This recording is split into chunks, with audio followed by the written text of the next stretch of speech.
베드로후서가 기록되던 그 시대의 성도들은 네로 황제에 의해서 시작된 박해와 핍박 가운데 극심한 고통을 겪고 있었습니다. 사실 이 초대교회 성도들은 처음 그들에게 고난이 닥쳤을 때 예수님과 사도들이 가르치신 대로 믿음을 지키려고 애를 썼었습니다. 마태복음 24장 4절부터 13절을 보면 예수님이 말씀하신 일들이 실제로 그들에게 일어났던 것을 우리가 확인하게 됩니다. 예수께서 대답하여 가라사대 너희가 사람의 미혹을 받지 않도록 주의하라. 많은 사람이 내 이름으로 와서 이르되 나는 그리스도라 하여 많은 사람을 미혹해 하리라. 난리와 난리 소문을 듣겠으나 너희는 삼가 두려워 말라. 이런 일이 있어야 하되 끝은 아직 아니니라. 민족이 민족을 나라가 나라를 대적하여 일어나겠고 처처에 기근과 지진이 있으리니 이 모든 것이 재난의 시작이니라. 그때에 사람들이 너희를 환난에 넘겨주겠으며 너희를 죽이리니 너희가 내 이름을 위하여 모든 민족에게 미움을 받으리라. 그때에 많은 사람이 시험에 빠져 서로 잡아주고 서로 미워하겠으며 거짓 선지자가 많이 일어나 많은 사람을 미혹하게 하겠으며 불법이 성함으로 많은 사람의 사랑이 식어지리라. 그러나 끝까지 견디는 자는 구원을 얻으리라. 자, 예수님께서 말씀하신 대로 교회는 외부로부터 박해를 받았습니다. 예수님 때문에 재산을 뺏겼고요, 무거운 세금에 고통당하고 있었고요, 사업을 하지 못하게 되는 상황에 처했고요, 심지어 어제까지 신앙생활을 하던 성도들이 붙잡혀 들어가서 죽임을 당하는 것을 그들이 실제로 눈으로 봐야 했습니다. 물론 그들도 처음 이런 일들이 닥쳤을 때는 과연 예수님의 말대로구나, 그 말씀이 성취된 거구나 라고 생각을 했죠. 하지만 그러한 시간들이 길어지고 고난과 핍박이 직접적으로 나에게 다가왔을 때는, 내 문제가 됐을 때는 점점 견디기가 더 어렵게 되었습니다. 그래서 수많은 성도들이 하나님의 약속에 대한 신뢰를 잃어버리고 하나님의 약속에 대한 가치를 잃어버리고 있었다는 것이죠. 하나님께서 그들을 지키시고 끝까지 견디는 자들에게 상 주신다, 이 약속에 대한 이 믿음이 점점 더 흐려져 가고 있었고, 그런 상황에서 예수님이 말씀하셨던 것처럼 이 교회 안에는 수많은 거짓 선지자들이 일어나서 성도들을 속이고 미혹하고 교회를 어지럽게 만들었습니다. 그리고 결국엔 수많은 교인들이 거짓 교사들의 말에 속아서 신앙을 타협하고 변질된 믿음을 쫓아서 살게 됐어요. 여러분, 예수님과 사도들로부터 처음 복음이 전해졌을 때 초대교회 성도들이 처음 들었던 복음의 메시지는 어떤 것이었습니까? 반드시 우리 예수님이 다시 오실 것이다, 다시 오셔서 모든 것을 선으로 갚아 주실 것이다, 내 이름을 위해 핍박받는 너희에게 내가 줄 상이 있어, 그들이 행한 대로 내가 갚아줄 것이다. 이것이 그들이 처음 전해받았던 하나님의 약속의 복음이었습니다. 사도행전 1장 10절과 11절을 보면 예수님이 승천하실 때 천사들이 이런 말을 했던 것을 우리가 봅니다. 올라가실 때 제자들이 자세히 하늘을 쳐다보고 있는데 흰옷 입은 두 사람이 저희 곁에 서서 이르되 갈릴리 사람들아 어찌하여 서서 하늘을 쳐다보느냐? 너희 가운데서 하늘로 올리우신 이 예수는 하늘로 가심을 본 그대로 오시리라 하였느니라. 예수님도 천사들도 사도들도 예수님이 명한 그대로 그 말씀을 전했습니다. 무엇을요? 다시 오실 것을요. 속히 다시 오실 것이고 반드시 다시 오셔서 예수님 말씀대로 믿음을 지키고 선을 행한 자들에게는 선으로 갚아주시고 악을 행한 자들에게는 악으로 갚아주실 것을 들었습니다. 그러므로 끝까지 믿음을 붙들고 견디는 자에게는 복이 있다, 이 말씀을 붙들고 지금까지 견뎌왔다는 것이죠. 자, 그런데 이 시간이 너무나도 긴 거예요. 박해가 계속되는데, 고난은 계속되는데 그 복음을 외쳤던 사도들도 하나 둘씩 다 죽임을 당하고 교회 리더들도 하나 둘씩 순교하기 시작을 했습니다. 그리고 그런 상황 속에서 성도들 머릿속에 무슨 생각이 들어왔냐면, 내가 뭘 하고 있지? 내가 이렇게 신앙생활을 하는 것이 어떤 의미가 있지? 이런 의문이 찾아들기 시작했다는 것입니다. 그리고 그때를 틈타서 거짓 교사들이 교회 안에서 성도들을 미혹했던 것이죠. 베드로후서 3장 3절부터 5절을 보면 이렇게 말합니다. 먼저 이것을 알지니 말세에 기롱하는 자들이 와서 자기의 정욕을 쫓아 행하여 기롱하여 이르되 주의 강림하신다는 약속이 어디 있느냐?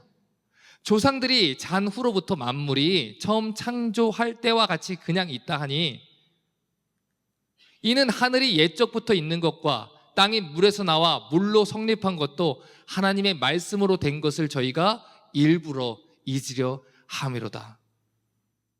그 당시 거짓 교사들이 신실하게 믿음을 지키는 성도들을 비웃으며 조롱했습니다. 예수님 다시 오시지 않는다. 심판 없다. 멸망도 없다. 심지어 그들은 하나님이 사랑이시니까 결국에는 우리가 어떻게 살아도 모든 사람들을 구원하실 것이다, 이렇게 믿음을 붙들고 있는 성도들에게 거짓말을 했습니다. 그런 상황 속에서 하나 둘씩 믿음을 타협하는 사람들이 생겨났어요. 신실하게 믿음을 지키는 사람들이 얼마 남지 않게 된 것이죠. 그리고 그들은 믿음을 저버린 사람들에게 계속해서 조롱을 당했고, 하나 둘 하나님 약속을 믿지 못하고 낙심하고 주저앉게 된 것입니다. 그리고 그렇게 낙심하던 자들에게 베드로가 가장 먼저 한 말이 오늘 우리가 읽은 본문의 내용인 거예요. 베드로후서 1장 1절을 다시 한번 봅니다. 예수 그리스도의 종과 사도인 시몬 베드로는 우리 하나님과 구주 예수 그리스도의 의를 힘입어 동일하게 보배로운 믿음을 우리와 같이 받은 자들에게 편지하노니. 가장 먼저 베드로는 편지를 보내는 자기가 어떤 존재인지, 그리고 이 편지를 받는 성도들이 어떤 존재인지, 그 당시 거짓 교사들의 조롱을 받으며 낙심하고 있었던 이 성도들이 어떤 존재인지를 깨닫게 해주기 위해서 이 문안 인사를 먼저 씁니다. 자, 가장 먼저 이 편지를 보내는 사람이 누구라고 합니까? 시몬 베드로라고 얘기해요. 여러분, 초대교회 성도들 중에 사실 이 베드로가 어떤 사람인지 모르는 사람은 거의 없었을 겁니다. 베드로는 예수님의 12사도 중 한 사람이고 초대교회의 리더입니다. 그렇기 때문에 베드로는 자기 자신을 소개를 할 때 그냥 베드로라고 소개를 해도 충분했을 거예요. 그런데 오늘 베드로는 굳이 자기 이름 앞에 시몬 베드로라는 이 시몬이라는 이름을 덧붙이고 있다는 거예요. 왜 그랬을까요? 제가 지난번에 설교를 할 때 이런 얘기를 했습니다. 성경에서 이스라엘 백성들에게 하나님이 야곱이라는 말을 사용할 때는 의미가 있다라는 말씀을 드렸어요. 하나님이 분명히 야곱을 이스라엘로 바꾸시겠다고 했습니다. 내가 다시는 너를 야곱이라 부르지 않을 것이고 이스라엘이라 칭하리라. 그리고 그의 평생에 걸쳐서 하나님의 백성으로, 거룩한 백성인 이스라엘로 야곱을 변화시켰단 말이죠. 그러면 야곱이라는 이름의 뜻은 무엇입니까? 속이는 자, 빼앗는 자란 뜻이에요. 그가 하나님 백성답게 살지 않았을 때에 빼앗고 속이고 자기 소견에 옳은 대로 행했을 때 불렸던 이름이 야곱입니다. 그렇기 때문에 여러분이 성경을 보실 때 간혹 하나님이 야곱이라고 이스라엘을 부르실 때는 그가 이스라엘이면서 이스라엘답게 살지 못하고 여전히 야곱처럼 행하고 야곱같이 자신의 방법을 사용하는 것을 지적하기 위한 목적이 있는 하나님의 호칭이라는 것을 이해해 주셔야 돼요. 이처럼 지금 베드로도 그런 목적을 가지고 시몬이라는 자신의 이름을 사용하고 있는 것이죠. 요한복음 1장 42절을 보면 이런 기록이 있습니다. 데리고 예수께로 오니 예수께서 보시고 가로되 내가 요한의 아들 시몬이니 장차 게바라 하리라. 게바는 번역하면 무엇이다? 베드로다. 자, 그러니 예수님께서는 이 시몬이라는 이 사람의 이름을 베드로로 바꿔주셨다는 거예요. 베드로의 인생을 살게 해주셨다는 거예요. 여러분, 구약을 보면 하나님이 아브람을 아브라함으로 부르십니다. 사레를 사라로 부르셨어요. 신약을 보면 사울을 바울로 부르셨고 시몬을 베드로라 부르셨어요. 이처럼 성경에서 하나님이 이름을 바꿔줄 때는 그 이름에 걸맞는 인물로 만들어주시겠다는 하나님의 다짐이 담겨 있는 것입니다. 그렇게 해서 이 시몬이 베드로라는 귀한 예수님의 사도로 사역을 감당하게 됐다는 거예요. 그런 인물로 누가 바꿔주셨다고요? 하나님이 바꿔주셨다고요. 그것을 가리켜 두 글자로 뭐라고 해요? 은혜라고 부른다고요. 요한복음 21장 15절은 이렇게 말합니다. 저희가 조반 먹은 후에 예수께서 시몬 베드로에게 이르시되 요한의 아들 시몬아, 시몬이라고 부르시죠. 네가 이 사람들보다 나를 더 사랑하느냐? 주여 그러하이다. 내가 주를 사랑하는 줄 주께서 아시나이다. 가라사대 내 어린 양을 먹이라. 여러분, 지금 부활하신 예수님이 베드로를 시몬이라고 부르고 계셔요. 그런데 지금 예수님이 이 말씀을 하신 때가 언제입니까? 시몬 베드로가 예수님을 3번이나 부인하고 저주하고 갈릴리 바닷가로 도망가서 나는 안 돼, 나는 틀렸어, 나는 소망이 없어, 그렇게 낙심하고 예수님을 만나기 이전의 생활로 돌아가서 그 똑같은 짓을 하고 있을 때 그때입니다. 여러분, 베드로라는 이름의 뜻은 반석이라는 뜻이에요. 예수님께서는 그의 이름 위에, 그 반석 위에 교회를 세우신다고 했고, 그는 예수님의 사도로서 예수님이 맡겨주신 베드로의 사명을 감당을 해야 했어요. 그런데 그는 고난과 핍박이 딱 닥치자 시몬처럼 행동한 거예요. 신앙을 저버리고 도망간 거예요. 하나님이 베드로라는 반석 위에 교회를 세우겠다고 약속을 주셨으면 그 약속을 믿고 베드로라는 이름대로 살아야 됐는데, 눈앞에 닥친 어려움 때문에, 핍박 때문에 예수님을 믿기 전에 그 시몬의 모습대로 살고 있었다는 것입니다. 그런데 그럼에도 불구하고 예수님이 누구를 찾아오셨어요? 시몬을 찾아오셨다는 거예요. 그리고 다시 말씀하십니다. 너는 시몬 베드로다. 시몬이지만 베드로이고 시몬이지만 베드로가 될 것이야. 지금까지는 시몬과 같이 살았지만 내가 반드시 약속한 대로 베드로로 너를 만들 거고, 시몬같이 살던 때가 있었지만 반드시 내가 너를 베드로같이 살도록 변화시킬 것이다. 이것이 바로 예수님의 사도였던 베드로가 받은 약속이에요. 자, 그러니 시몬 베드로가 초대교회 성도들을 누구보다 잘 이해할 수 있지 않겠습니까? 고난 가운데 타협하고 무너지고 나는 왜 이럴까? 나는 하나님의 사람이 아닌가? 낙심하고 있었던 초대교회 성도들에게 가장 넓은 이해와 그리고 격려를 줄 수 있는 것은 시몬 베드로였다는 거예요.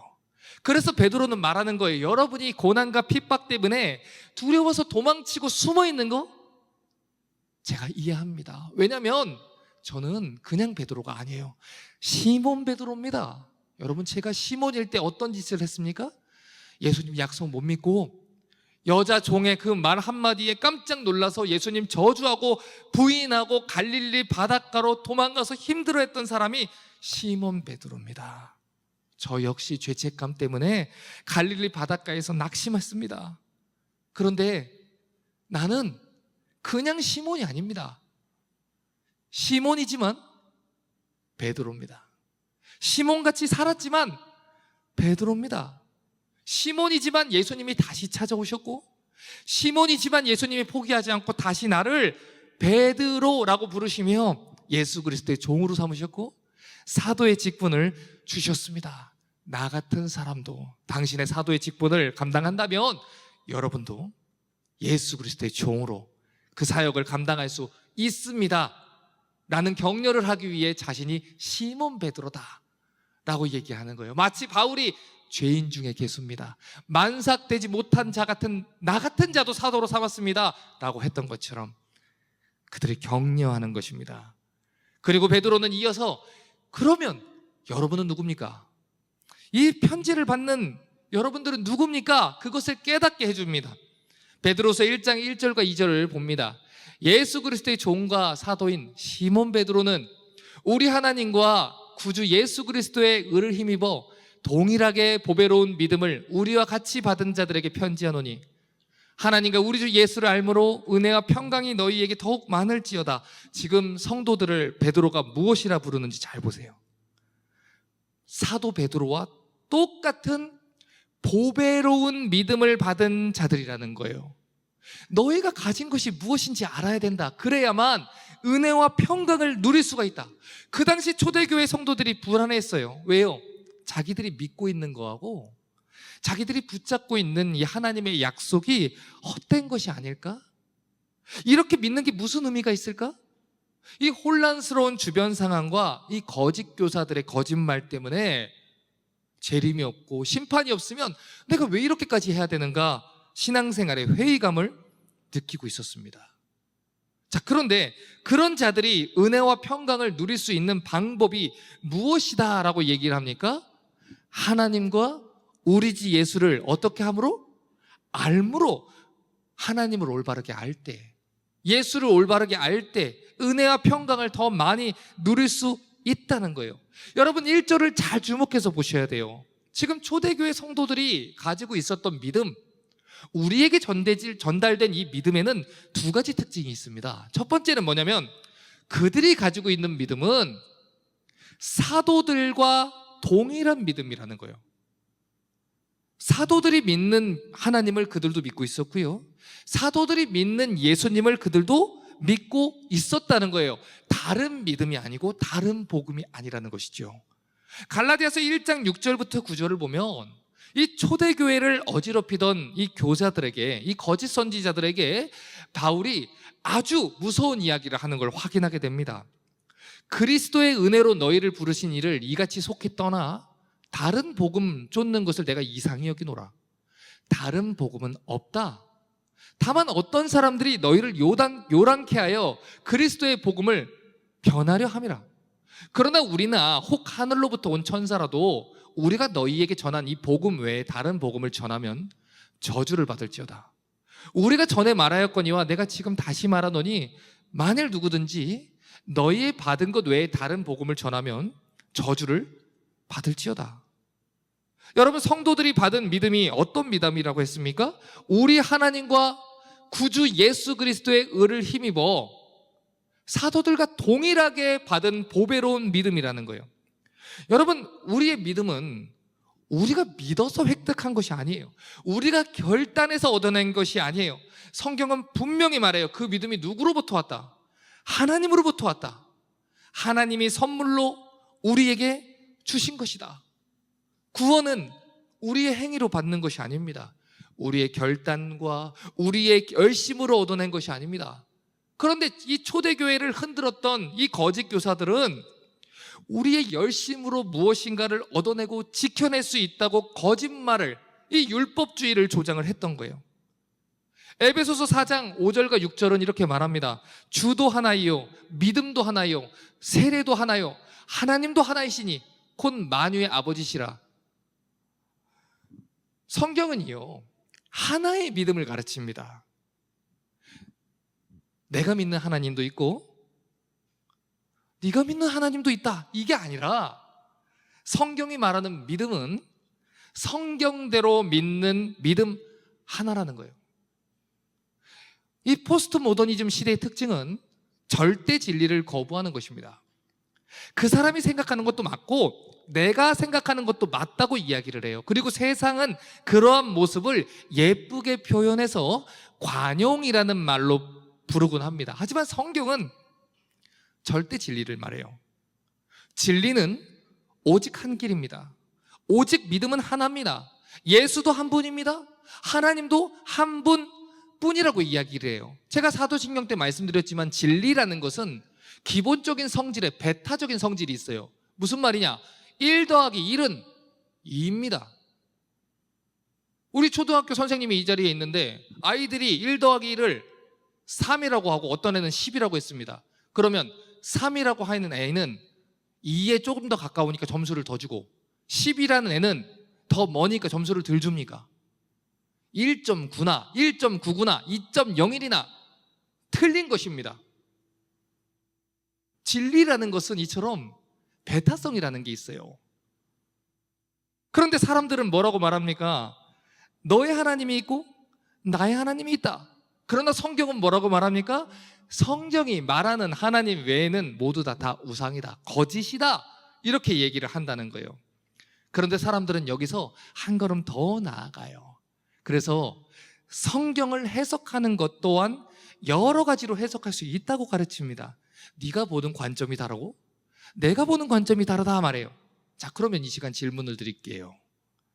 여러분, 기록된 성경 말씀의 뜻이, 하나님이 의도하시고 기록하시고 우리에게 주신 성경 말씀의 뜻이 여러 개일까요? 하나일까요? 하나입니다. 한 분 하나님이 기록하신 하나의 의미입니다. 다만 우리 삶에 적용하는 방향에 있어서는 여러 가지가 될 수 있겠지만 기록된 성경은 한 분 하나님이 기록하신 한 가지 의미가 있는 것이죠. 그렇기 때문에 우리는 철저한 성경 연구 작업과 주의 작업을 통해서 언어적이고 문화적이고 배경적인 이 과정을 통해서 하나님이 성경을 통해 말씀하고자 하시는 이 본래의 뜻을 드러내기 위해서 애를 쓰는 것입니다. 그 일을 하는 사람이 설교자이고 그 일을 할 수 있도록 교육하는 기관이 신학교인 것이죠. 그런데 거짓 교사들은 내가 느끼고 생각한 것이 진리다, 이런 뉴 에이지적 사고를 교회 안으로 데리고 들어왔어요. 이것은 범신록입니다. 영지주의 이단입니다. 초대 교회를 어지럽혔던 영적인 지식을 누구나 가질 수 있다고 생각했던 영지주의 이단이 다른 옷을 입고 교회 안에 들어온 것뿐이에요. 구약에도 신약에도 선지자들과 사도들은 하나님이 말씀하신 복음만 전했습니다. 성경에 기록된 진리만을 전했습니다. 그런데 거짓 교사들은 하나의 진리가 아니라 여러 개의 진리가 될 수 있다는 거짓말을 해서 이 교회의 울타리를 무너뜨린 거예요. 우리 어른 성경학교 때 성막으로 들어가는 길은 몇 개라 했습니까? 하나라 했습니다. 울타리를 넘어서 들어올 수 있습니까? 없습니다. 울타리를 무너뜨리고 들어올 수 있습니까? 없습니다. 하나님이 정하신 예법을 넘어서 스스로 들어갈 수 있습니까? 없습니다. 성경은 구약이나 신약이나 하나의 믿음과 하나의 원리와 하나의 하나님과 하나의 신앙을 이야기를 하고 있습니다. 여러분, 저희 교회는 교회 멤버로 등록하기 위해 9주일간의 사도신경 교육과정을 하지요. 사도신경이 무엇입니까? 성경을 통해서 전해진 사도들의 가르침을 요약한 것을 말합니다. 사도들이 기록한 이 성경의 교리를 성도들한테 가르쳐서 우리가 무엇을 믿는지 가장 기본적인 믿음의 내용을 가르치는 게 사도신경 교육과정이죠. 자, 그런데 제가 사도신경을 교육할 때 교회의 특성 중에 사도성이라는 것이 있다고 했습니다. 기억하실 거예요. 사도성. 교회에는 사도성이 있어야 돼요. 교회라는 간판을 붙였다고 다 같은 교회가 아니라 사도성이라는 것이 있어야 됩니다. 사도들이 가르친 그 진리의 가르침 위에 서 있는 것이 교회지, 자기 소견에 옳은 대로 간판을 붙였다고 해서 교회가 되는 것은 아니라는 것이죠. 에베소서 2장 20절부터 22절은 이렇게 말합니다. 너희는 사도들과 선지자들의 터 위에 세우심을 입은 자라. 그리스도 예수께서 친히 모퉁이 돌이 되셨느니라. 그의 안에서 건물마다 서로 연결하고 주 안에서 성전이 되어가고 너희도 성령 안에서 하나님의 거하실 처소가 되기 위해 예수 안에서 함께 지어져 가느니라. 여러분, 구약도 신약도 모두 다 예수 그리스도를 가리킵니다. 교회는 선지자들과 사도들의 가르침 위에 세워진 예수 그리스도의 몸입니다. 그래서 예수 안에서 지으심을 받고, 예수라는 토대 위에서 지으심을 받고, 예수로 의해서 지으심을 받는 것이 성경이 말하는 교회입니다. 그렇기 때문에 우리는 선지자들이 가르친 신앙을 가져야 되고, 사도들이 가르친 하나님을 믿어야 한다는 것이죠. 그것이 성경이 말하는 올바른 믿음이라는 거예요. 여러분, 그런데 이 하나님의 교회가 언제 몸살을 겪는 줄 아십니까? 교인들이 각자 자신의 소견에 옳은 대로 교회를 만들려고 할 때 몸살을 겪습니다. 여러분, 언제나 교회 안에는 하나님이 명하신 대로가 아닌 자기 눈에 보기 좋은 교회를 만들고 싶어 하는 사람이 있어요. 심지어는 자기들이 믿고 싶은 대로 믿고, 자기들이 예배하고 싶은 대로 예배하고, 자기들이 기뻐하고 싶은 대로 그 교회를 만들려는 사람들이 있습니다. 그렇게 사람들이 하나님 말씀은 안 듣고 자기 소견대로 고집을 피우기 시작할 때 교회는 언제나 고통을 당하게 되어 있는 거예요. 교회는 사도성이 있어야 됩니다. 사도들의 가르침과 선지자들의 가르침 위에, 이 성경의 진리 위에 세워져야 하는 것이지, 각자 소견에 옳은 대로 세워지게 되면 교회는 병들게 되어 있는 거예요.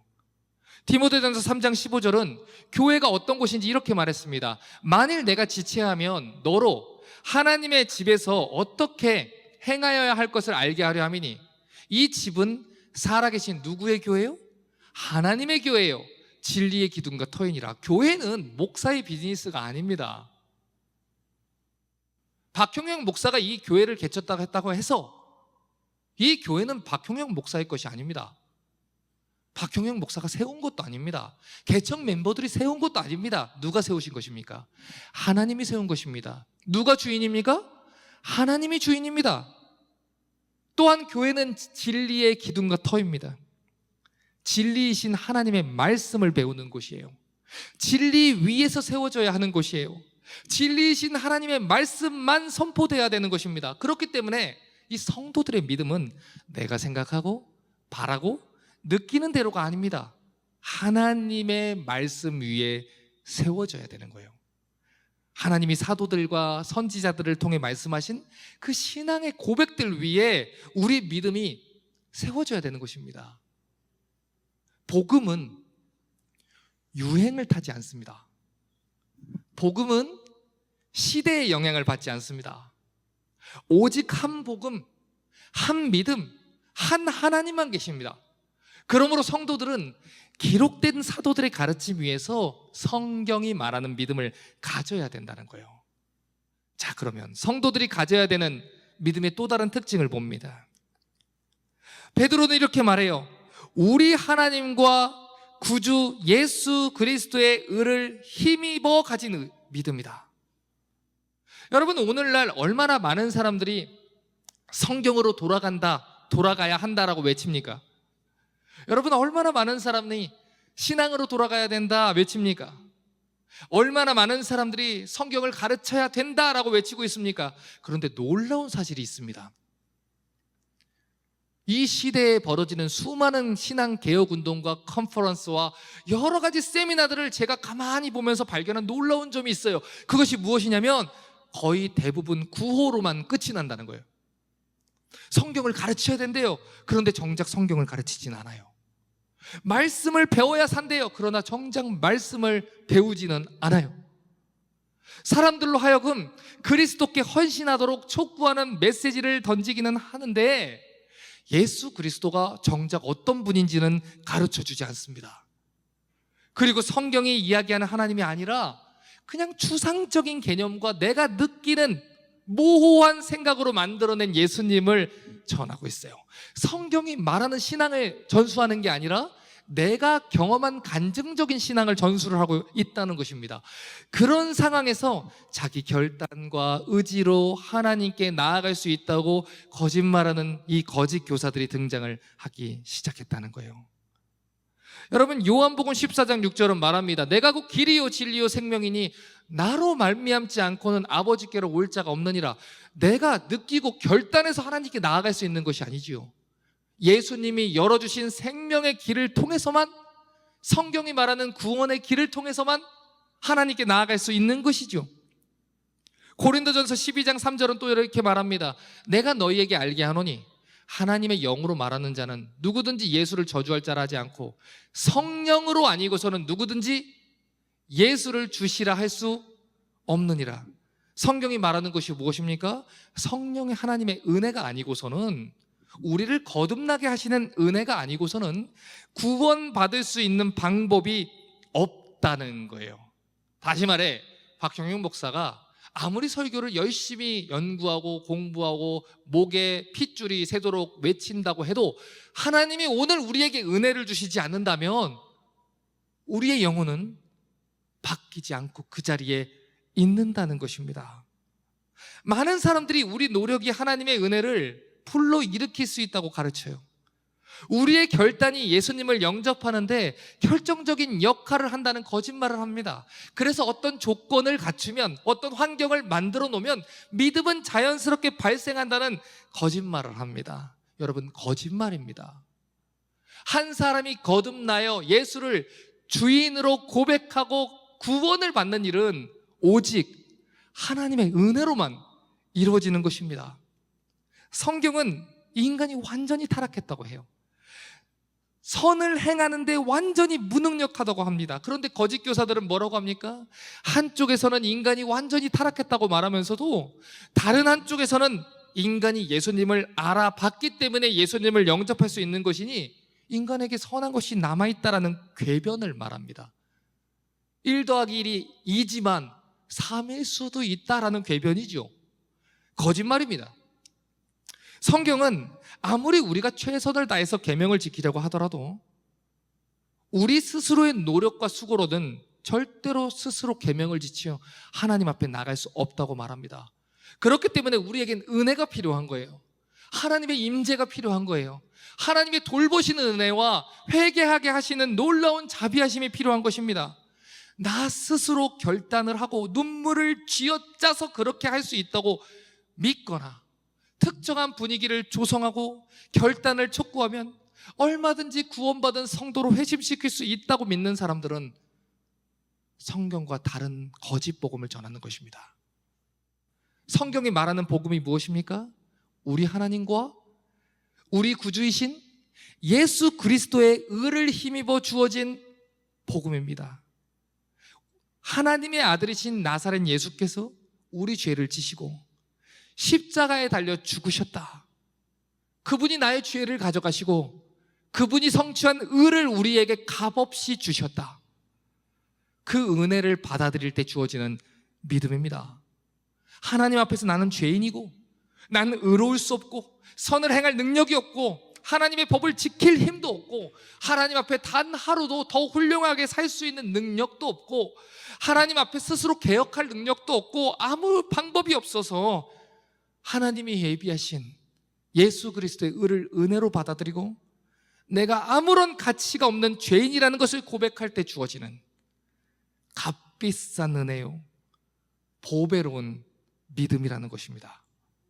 오직 하나님의 은혜와 예수 그리스도로 옷 입을 때 비로소 구원받는 믿음을 가질 수 있어요. 왜냐하면 구원은 전적으로 하나님의 일이고 하나님이 베푸신 은혜이기 때문입니다. 그런데 거짓 교사들은 사람들의 마음을 평안하게 만들어주기 위해, 그리고 그들이 교회 안으로 들어오게 하기 위해 쉽고 편안한 길을 제시하는 거예요. 마치 그들이 성취한 것처럼, 그래서 그들이 그들의 공로로 그 상급을 얻어낸 것처럼 거짓말을 하는 것입니다. 구원하신 것도 하나님의 은혜고 상을 주시는 것도 하나님의 은혜입니다. 상을 받을 수 있도록 믿음을 지키게 하신 것도 하나님의 은혜예요. 회개하게 하신 것도 하나님의 은혜고 의롭다함을 받게 하신 것도 하나님의 은혜고 거룩한 삶을 살게 하는 열망을 주신 것도 하나님의 은혜입니다. 그리고 그렇게 해서 잘했다고 여겨주시는 것도 하나님의 은혜입니다. 이제 설교를 마무리합니다. 오늘 베드로가 말하는 이 성도들이 가지고 있는 믿음의 또 하나의 특징이 무엇입니까? 보배로운 믿음이라는 것입니다. 여러분, 예를 들어서 한 부자가 죽을 병에 걸렸다 생각해 보세요. 그는 살아있는 동안에 수많은 재산을 쌓았습니다. 그런데 어느 날 의사의 진단을 받았습니다. 이제 몇 달 뒤면 죽어요. 그래서 수많은 의사들을 만나봤는데 가지고 있는 그 많은 재물로도 병을 고칠 수 없었습니다. 그러던 어느 날 자신의 병을 고쳐줄 수 있는 의사가 저 지구 반대편에 있다는 것을 알게 됐습니다.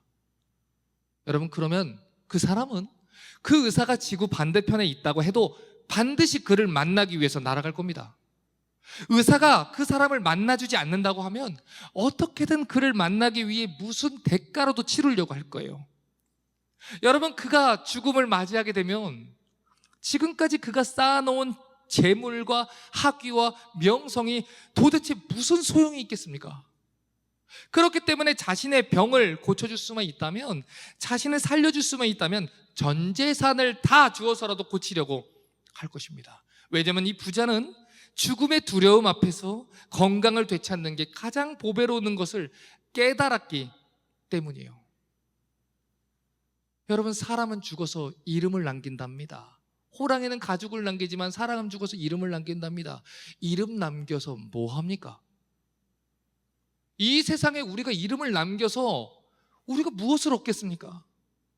우리의 이름은 보배로운 믿음 때문에 하나님의 생명책에 기록될 때 비로소 의미가 있는 것입니다. 성도들의 믿음이 보배로운 이유는 하나님의 심판대 앞에서 우리를 의롭게 지켜줄 수 있는 것이 믿음이기 때문이에요. 하나님의 은혜와 예수님의 그 의로움 때문에 주어진 믿음만이 우리를 하나님의 진노로부터 보호해 줄 것입니다. 영원하신 하나님 나라에서 우리의 안식과 평안을 줄 거예요. 그렇기 때문에 성경은 믿음이 그 무엇보다 보배로운 것이다 말하는 것입니다. 이 시간 성도들이 낙심할 때마다 자주 펼쳐서 읽어봐야 하는 바울이 붙잡고 있었던 그 믿음을 다시 한번 봅니다.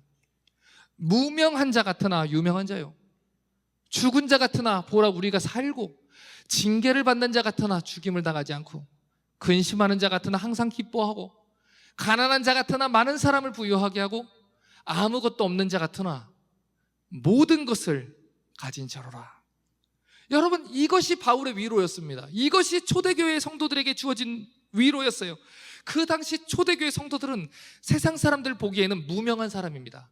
가난한 사람입니다. 근심하는 자들입니다. 그런데 바울이 뭐라고 말합니까? 너희는 누구보다 귀한 보배를 가진 자다. 왜? 믿음을 가진 사람은 모든 것을 가진 사람이기 때문에. 그렇기 때문에 믿음의 성도들은 환난 중에 기뻐하고 평안과 안식을 누릴 수 있었다는 것이죠. 거룩하신 하나님 보좌 앞에서 성도들이 죄 없이 서 있음을 알게 해주는 것이 무엇입니까? 보배로운 믿음입니다. 믿음이 우리를 의롭게 합니다. 믿음이 우리를 성화의 길로 이끌어줍니다. 믿음이 우리로 하여금 우리를 완전하게 하는 영화의 날을 바라보게 하고, 오직 믿음으로 우리는 하나님의 약속을 붙들 수 있습니다. 오직 믿음으로 우리는 하나님의 용서를 받았음을 확신하고, 오직 믿음으로 우리는 하나님과 영원히 살게 될 사실을 붙듭니다. 이것이 바로 성도들이 가진 믿음이 보배로운 이유입니다. 그러므로 세상에 썩어질 것들을 부러워하지 마십시오. 잠깐이면 없어질 겁니다. 그것들이 여러분에게 없다고 해서 억울해하거나 허무해하거나 서운해하지 마십시오. 시몬의 삶으로 우리는 돌아갈 수 없습니다. 이제는 베드로처럼 살아야 하는 것입니다. 사울이 아니라 바울처럼 살아야 하는 것입니다. 이미 그 무엇보다 보배로운 보배를 얻은 사람들이니 이 세상의 삶을 다 줘도 아깝지 않은 존귀한 믿음을 선물로 받은 자들이니 거짓 교사들의 조롱에 낙심치 마시고 믿음을 붙드시기를 바랍니다. 재림이 없다 하고 이 땅에서 하나님을 예배하는 것이 헛되고 미련하다고 속이는 거짓 교사들의 말에 기울이지 마시고 여러분의 믿음을 보배롭게 여기고 그 믿음을 가진 것을 세상에서 가장 큰 복으로 누리고 사시기를 주님의 이름으로 축복합니다.